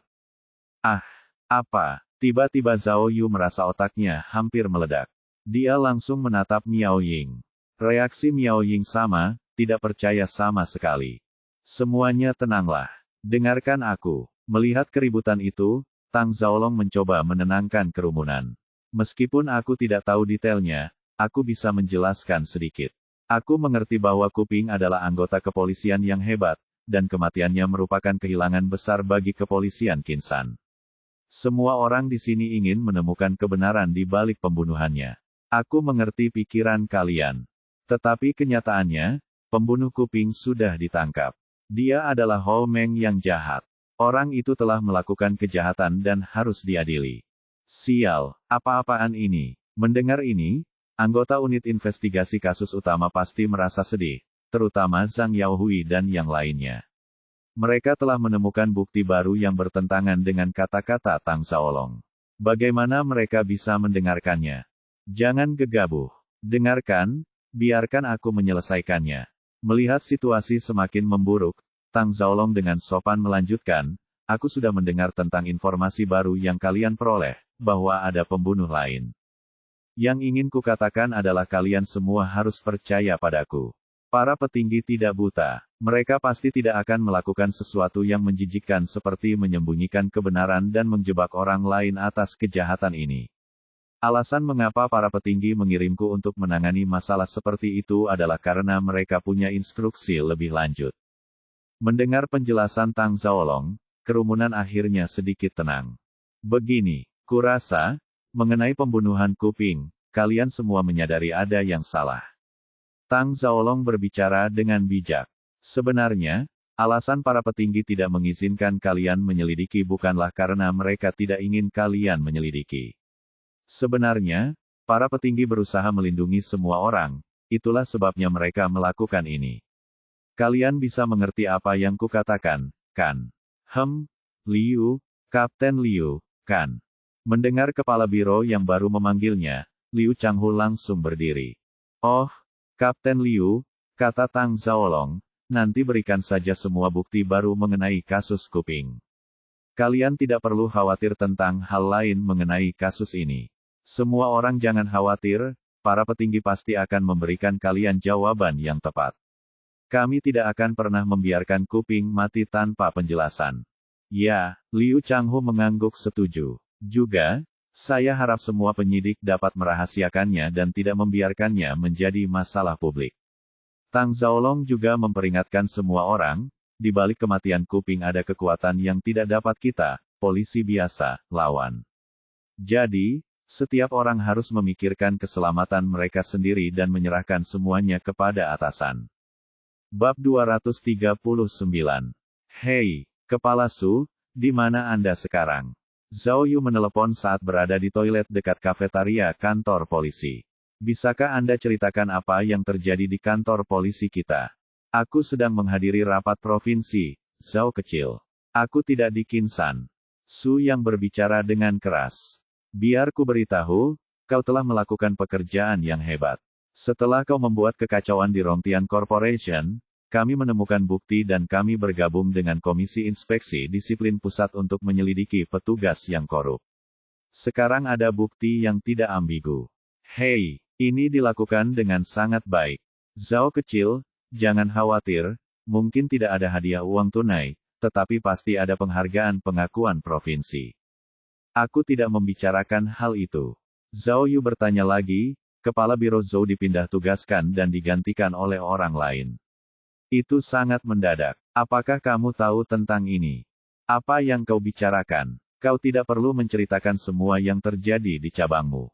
Su yang tertawa. Bagaimana aku bisa tahu? Kalau begitu, tolong periksa untukku. Zhao Yu memohon, ini tidak biasa. Aku perlu tahu kebenarannya. Baiklah, kata Su Yang, aku harus menghadiri persidangan di sore hari. Aku akan bertanya-tanya ketika sudah selesai. Oke, terima kasih, bro. Zhao Yu menutup telepon dan masih merasa gelisah. Sebelum menelepon Su Yang, dia sebenarnya telah menelepon kepala biro Liao Jingxian tentang situasi tersebut, tetapi dia tidak mengangkatnya. Jadi dia tidak punya pilihan selain meminta bantuan dari Su Yang. Zhao Yu meninggalkan kamar mandi dan pergi ke sudut kafetaria. Zhang Jingfeng, Liang Huan, Miao Ying, dan yang lainnya sedang duduk dengan kotak makan siang di depan mereka, tetapi tidak ada yang ingin makan. Tidak ada jalan lain. Zhang Yaohui melambaikan tangan dan berkata, Kapten Liu datang untuk mengambil video itu secara pribadi, tetapi saya tidak bisa menolak. Sekarang setelah dia mengambilnya, kita tidak bisa melanjutkan penyelidikan. Tapi, sepertinya, Li Bei ini menyilangkan tangannya dan berkata, apa yang dikatakan kepala biro baru tadi terdengar masuk akal. Kurasa apa yang diselidiki ketua timku adalah masalah besar. Para petinggi khawatir kita tidak bisa mengatasinya jadi mereka menghentikan kita untuk ikut campur. Tapi, apapun yang dia katakan, apakah kau percaya? Liang Huan berkata, bagaimana jika ini adalah bagian dari konspirasi yang lebih besar? Tang Zhaolong ini dikirim ke sini untuk menekan ini, mengatakan bahwa akan ada pengaturan lain. Bagaimana jika itu semua hanya alasan? Ya, Zhang Jingfeng setuju. Apa yang akan terjadi pada Hou Meng? Jika mereka tidak menyelidiki ulang, orang ini akan dijatuhi hukuman mati. Dan saya tidak mengerti, kata Liang Huan, jika para petinggi bermaksud untuk menekan ini, mengapa tidak memberitahu Kepala Biro Zhou untuk melakukannya? Kepala Biro Zhou adalah pemimpin senior kita. Bukankah itu lebih mudah? Apa perlunya menggantinya? Aneh sekali. Li Bei ini cemberut. Tapi siapa yang bisa memberitahuku apa yang terjadi pada Kepala Biro Zhou? Aku, tepat saat Li Bei ini selesai bertanya, Miao Ying berkata dengan gugup, aku mendengar kabar. Tiba-tiba, Zhao Yu teringat bahwa ibu Miao Ying adalah orang yang sangat berkuasa. Tampaknya Miao Ying telah meminta bantuannya. Ketua tim Miao, kau tahu sesuatu. Kenapa berhenti di situ? Beritahu kami, desak Li Bei ini. Dia ditangkap oleh Komisi Inspeksi Disiplin Pusat. Kata Miao Ying. Kepala Biro Zhou dan istrinya ditangkap. Hah, semua orang terkejut dan bertanya mengapa. Aku tidak tahu, tetapi jika dia tertangkap oleh Komisi Inspeksi Disiplin Pusat, itu pasti terkait dengan masalah disiplin. Miao Ying menggelengkan kepalanya. Tidak mungkin. Kepala Biro Zhou melanggar aturan. Zhang Jingfeng terkejut. Menurut apa yang saya ketahui, dia cukup bersih. Aturan apa yang mungkin dilanggarnya? Pasti ada yang mencurigakan, kata Liang Huan. Bahkan jabatannya pun dicabut. Ini bukan masalah kecil dan mungkin sudah pasti. Ketua tim Miao, Zhao Yu, Zhang Yaohui bertanya dengan lembut, kepala biro telah diganti, bukti telah diambil, sikap atasan terhadap hal ini, kita. Zhao Yu dan Miao Ying saling berpandangan. Meskipun mereka hanya saling menatap sesaat, mereka memiliki pandangan yang sama. Miao Ying berbicara lebih dulu. Ini sungguh aneh. Menurutku, kita harus menyelidikinya secara menyeluruh. Jika Tang Zhaolong tidak berbohong, kita akan mengesampingkan masalah ini dan membiarkan para profesional menanganinya. Namun, jika dia hanya mengabaikan kita, kita tidak akan membiarkan masalah ini berlalu begitu saja. Oke, rekan satu timnya setuju. Tiba-tiba, melihat Miao Ying begitu bertekad, Zhao Yu tak kuasa menahan diri untuk tidak tersentuh. Ia tahu bahwa Miao Ying adalah orang yang terhormat dan membenci kejahatan sebagaimana orang membenci musuhnya. Miao Ying tidak mengenal Kuping secara pribadi, tetapi ia akan mengambil risiko dan terus maju tanpa ragu-ragu. Zhao Yu mengagumi sikapnya. Awalnya, Zhao Yu dan Miao Ying berpikir hal yang sama, tunggu dan lihat bagaimana kelanjutannya. Bergantung pada bagaimana ceritanya berkembang, mereka akan mengambil tindakan yang sesuai. Namun, ketika Zhao Yu selesai makan siang dan kembali ke kantor, dia marah besar. Semua yang telah dia kerjakan semalam telah hancur. Tulisan-tulisan di papan tulis terhapus, dan informasi di papan tulis dirobek dan disobek-sobek. Zhao Yu sangat marah. Dia mengepalkan tangannya begitu erat hingga buku-buku jarinya berderak. Li Bei ini melihat layar komputer menyala dan segera berlari ke arah komputer. Ia menyadari bahwa semua informasi tentang kasus Kuping telah dihapus. Hilang? Bro, hilang. Li Bei ini memberitahu Zhao Yu. Informasinya telah dihapus. Siapa? Teriak Zhao Yu, siapa yang melakukannya? Rekan-rekan di kantor tahu tentang amarah Zhao Yu. Mereka terdiam. Pada saat yang sama, Zhang Jingfeng dan Liang Huan menyadari bahwa komputer mereka juga telah diutak-atik. Mereka menggelengkan kepala ke arah Zhao Yu. Zhao Yu mengamuk dan menghantamkan tinjunya ke meja kaca. Kaca pecah dan yang lainnya terkejut. Cepat, katakan padaku, siapa yang melakukannya? Zhao Yu berteriak lagi. Dia berjalan ke arah Liu Suesan ketika tidak ada yang menjawab. Liu Suesan terkejut dan menunjuk ke arah pintu sambil berkata, itu bukan aku, itu bukan aku. Itu Kapten Liu. Sial, itu bajingan itu. Zhao Yu menunduk dan melihat rak bunga kayu. Dia mengambilnya dan membantingnya ke jendela. Rak bunga itu rusak dan dia hanya punya tongkat kayu. Zhao Yu memegang tongkat kayu itu dan berjalan keluar kantor. Tidak mungkin. Tidak mungkin. Zhang Jingfeng dan Liang Huan tahu bahwa Zhao Yu sangat marah dan mencoba menghentikannya. Zhao kecil, tenanglah. Tenanglah. Dengarkan kami dulu. Bro, jangan konyol, kumohon. Li Bei ini ketakutan setengah mati dan segera bergabung dengan yang lain untuk menghentikannya. Pada saat itu, Zhao Yu sangat marah dan ingin pergi ke kantor kapten untuk bernegosiasi dengan Liu Changhu. Namun, Zhao Yu yang sekarang bukanlah Zhao Yu yang dulu bekerja di kantor polisi. Dia melangkah beberapa langkah dan tiba-tiba teringat sesuatu. Tidak mungkin. Itu tidak benar, pikirnya. Tiba-tiba dia menyadari bahwa mungkin Liu Changhu telah melakukan ini karena alasan lain. Apakah itu? Dia mencoba membuatku marah sehingga dia bisa menipuku. Dia berhenti dan menenangkan diri. Pasti, dia menyadari. Zhao Yu tahu bahwa jika dia menggunakan tongkat kayu dan memukul Liu Changhu, dia akan merasa lebih baik. Namun, kariernya akan berakhir di sana. Jadi, untuk membalas dendam pada Liu Changhu, dia harus mencari tahu sesuatu yang tepat. Dia menarik napas dalam-dalam dan memilih sesuatu yang cocok dari perangkat sistem untuk menghadapi Liu Changhu. Namun, pada saat yang sama, sebuah kecelakaan terjadi. Tiba-tiba, dia mendengar teriakan Liu Changhu dari kantor tim B, Miao Ying, kamu gila. Aku bekerja atas perintah, ucapan Liu Changhu terputus ketika sebuah tamparan diikuti oleh erangan Liu Changhu. Ketua tim, jangan. Kemudian, teriakan Zhang Yaohui dan Xiao Liu menyusul. Ruangan itu berisik dan kacau. Hah, apa yang terjadi? Zhao Yu bertanya-tanya. Dengan rasa ingin tahu yang kuat, Zhao Yu masuk ke dalam ruangan dan dia melihat Liu Changhu berlari ke arahnya sambil memegangi kepalanya yang berdarah. Apa-apaan ini? Ini, pikirnya. Zhao Yu bingung dan berpikir, aku bahkan belum ikut-ikutan. Siapa yang maju duluan? Namun, saat melihat Liu Changhu berjalan ke arahnya, dia langsung menjulurkan kakinya. Liu Changhu terlalu bersemangat dan tidak menyadari keberadaan Zhao Yu. Dia jatuh terduduk di pintu masuk tim B. Aduh, Zhao Yu pura-pura takut dan melangkah ke punggung Liu Changhu. Aku benar-benar takut. Apa yang terjadi? Hei, siapa yang ada di bawah kakiku? Orang yang tidak tahu malu.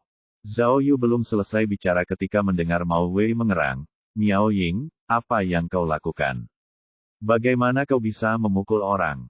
Kami hanya mengikuti perintah, kau tidak bisa, Diikuti oleh erangan Mao Wei, Zhao Yu melihat seseorang terbang ke arahnya. Dia segera bergerak ke samping. Mao Wei mendarat tepat di atas Liu Changhu. Mereka berdua mengerang bersamaan. Bab 240. Sejujurnya, melihat Liu Changhu dan Mao Wei yang saling berhadapan dengan menyedihkan, Zhao Yu bahkan tidak bisa bereaksi dengan benar. Tepat saat dia terjebak mencoba mencari tahu situasinya, Miao Ying tiba-tiba berjalan keluar dari kerumunan dengan aura pembunuh. Pada saat itu, aura kemarahan yang terpancar dari tubuhnya memaksa semua penyelidik menjauh, tidak ada yang berani mendekat. Namun yang menarik adalah Miao Ying tidak berdiri di sana dengan tangan kosong. Dia memegang setengah bangku kayu. Bangku itu telah jatuh, dan hanya dua kaki kayu yang tersisa, tampak persis seperti milik Zhao Yu. Sial, Zhao Yu hampir menggigit lidahnya sendiri karena terkejut, dan segera melemparkan bangkunya sendiri ke belakangnya. Sebelum ada yang bisa bereaksi, Miao Ying muncul dan langsung berjalan di depan Mao Wei dan Liu Changhu. Dia mengangkat kedua kaki kayu itu lalu membantingnya ke punggung keduanya. Bam! Bam! Ratapan menyakitkan mereka berdua sangat cocok dengan irama tongkat kayu yang memukul mereka, seperti musik. Kalian melanggar hukum. Kalian menghapus berkas kami. Itu pelanggaran privasi. Ini keterlaluan. Ah! Miao Ying menamparkan mereka sambil berteriak marah. Aduh! Kakiku! Kakiku! Mao Wei melindungi kakinya yang terluka saat dia berguling-guling di lantai, hampir menangis. Peng Xin tidak tahan lagi dan melangkah maju untuk menghentikan Miao Ying. Namun, Miao Ying terlalu marah. Melihat Peng Xin bergerak untuk menghentikannya, dia berbalik dan menghentikannya.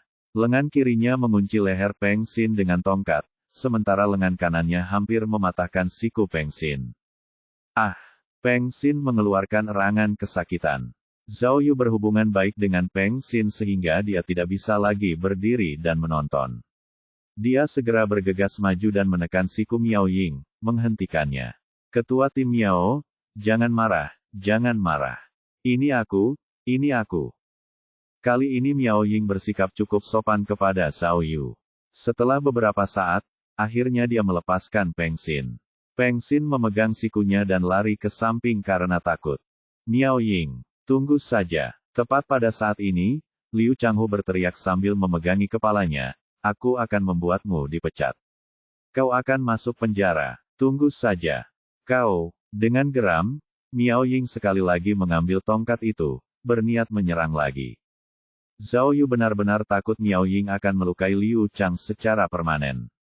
Dia langsung membuat wajah marah sambil membentak Miao Ying, ketua tim Miao. Apa? Kau juga memukulku sekarang. Kemudian, sebelum Miao Ying bisa bergerak, dia melompat mundur sendirian. Mao Wei sudah merangkak ke samping dengan kakinya yang terluka. Liu Changhu hendak berdiri, tetapi Zhao Yu yang berat tiba-tiba terbang di udara, langsung ke arahnya. Dengan suara keras, dia membanting Liu Changhu ke tanah. Ah! Liu Changhu hampir berhenti bernapas saat ia terbanting ke tanah. Kepalanya mendarat di kusen pintu. Miao Ying terdiam kebingungan, namun begitu menyadari apa yang dilakukan Zhao Yu, dia akhirnya mendengus dan mencoba menenangkan amarahnya. Ah! Aduh! Sakit sekali. Zhao Yu menindih Liu Changhu sambil berteriak. Dia menjatuhkan diri ke tubuh Liu Changhu yang membuatnya berteriak kesakitan. Ketika Miao Ying memperhatikan Zhao Yu, dia tidak bisa menahan senyum sedikit. Namun, senyumnya hampir tampak seperti senyum iblis di mata para penyelidik lainnya. Masing-masing dari mereka menggigil ketakutan, hampir takut bernapas. Pada akhirnya, Zhao Yu cukup penyayang. Ia merasa mereka tidak bisa terus-terusan main-main seperti ini. Baru setelah ia akhirnya menarik Miao Ying ke ruang istirahat tim B, yang lain berani pergi dan membantu Liu Changhu dan Mao Wei. Ketua tim Miao, tenanglah. Tenanglah. Jangan gegabah. Zhao Yu tidak pernah membayangkan bahwa ia akan berakhir mencoba menenangkan orang lain. Biasanya, orang lain yang menyuruhnya untuk mengendalikan diri. Namun saat ini, Zhao Yu hanya mengagumi Miao Ying. Meskipun ia sendiri gegabah dan berani, ia tidak pernah menyangka bahwa seseorang akan berani memecahkan kepala Liu Changhu. Di kantor polisi juga, Miao Renfeng benar-benar Miao Renfeng. Sudah berakhir, sudah berakhir. Zhang Yaohui menggosok tangannya, wajahnya pucat. Ketua tim Miao, bagaimana dia bisa melakukan itu? Liu Changhu masih seorang kapten. Memukul bosmu sendiri. Apa yang akan dia lakukan sekarang? Ya, Lan Bo mulai mondar-mandir dengan gugup. Kepalanya juga retak. Melaporkan kepada kepala biro adalah masalah besar. Jika ini dinilai dari tingkat keparahannya, ketua tim Miao, kau. Tidak apa-apa, jangan khawatirkan aku. Miao Ying berbicara tanpa peduli. Aku mengikuti aturan. Bahkan jika mereka mendapat perintah dari atas, mereka tidak bisa begitu saja menghapus berkas-berkas kita seperti itu. Datang saat jam istirahat makan siang dan menghapusnya secara diam-diam seperti pencuri. Jika ini sampai terbongkar, ini akan menjadi bahan tertawaan kantor polisi. Benar, benar. Zhao Yu akhirnya berdiri di samping Miao Ying, sama marahnya. Mereka bahkan menghapus papan analisis investigasiku. Para bajingan itu, pelajarannya memang pantas. Aku sangat marah. Mendengar Zhao Yu mendukung tindakannya yang kasar, kemarahan Miao Ying tiba-tiba mereda. Zhao Yu tidak pernah menyangka bahwa sesuatu yang telah lama ia harapkan akan terjadi begitu tiba-tiba. Miao Ying tidak hanya melawan Liu Changhu, tetapi ia bahkan telah bertarung dengannya. Namun Zhao Yu tahu bahwa meskipun Miao Ying melawan Liu Changhu, ia akan baik-baik saja. Pada akhirnya, sulit untuk mengatakan siapa yang akan dirugikan. Tepat pada saat ini, para pejabat, Tang Zhaolong dan Luan Xiaoxiao, yang telah mendengar berita itu bergegas datang. Keduanya sedikit tertegun melihat Miao Ying yang marah, kehilangan kata-kata. Selama mereka menjadi petinggi di kantor polisi, mereka belum pernah melihat bawahan yang memecahkan kepala bos mereka. Namun setelah mengetahui keseluruhan situasi, Tang Zhaolong menjadi marah.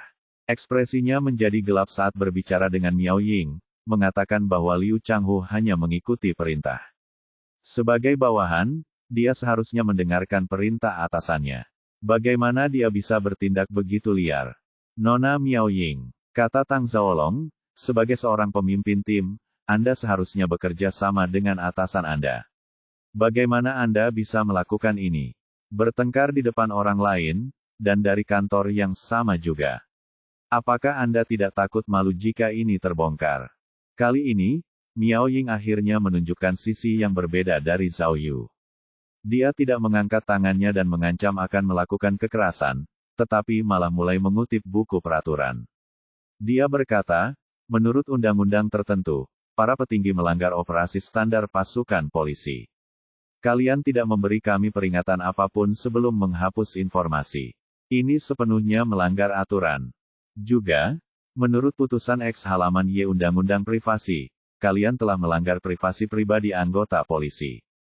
Menurut putusan X halaman Y Undang-Undang Bukti, kalian telah melakukan kejahatan penghancuran barang bukti. Kami punya alasan yang tepat untuk menuntut kalian. Miao Ying juga memperingatkan Tang Zhaolong, mengatakan bahwa jika Liu Changhu menggugatnya, maka dia akan menggugat baliknya dan juga kepala biro Tang Zhaolong sendiri. Kalau begitu, mari kita lihat gugatan siapa yang akan menang. Semua perkataan Miao Ying memiliki bukti untuk mendukungnya. Dengan ancaman dan intimidasi yang bercampur aduk, Tang Zhaolong langsung tercengang. Dia tidak dapat menahan diri untuk tidak mempertimbangkannya kembali dengan hati-hati. Para petinggi baru saja mempromosikannya ke kantor ini, namun begitu dia tiba di sini, dia diancam dengan gugatan hukum oleh bawahannya. Betapa memalukannya jika ini terungkap.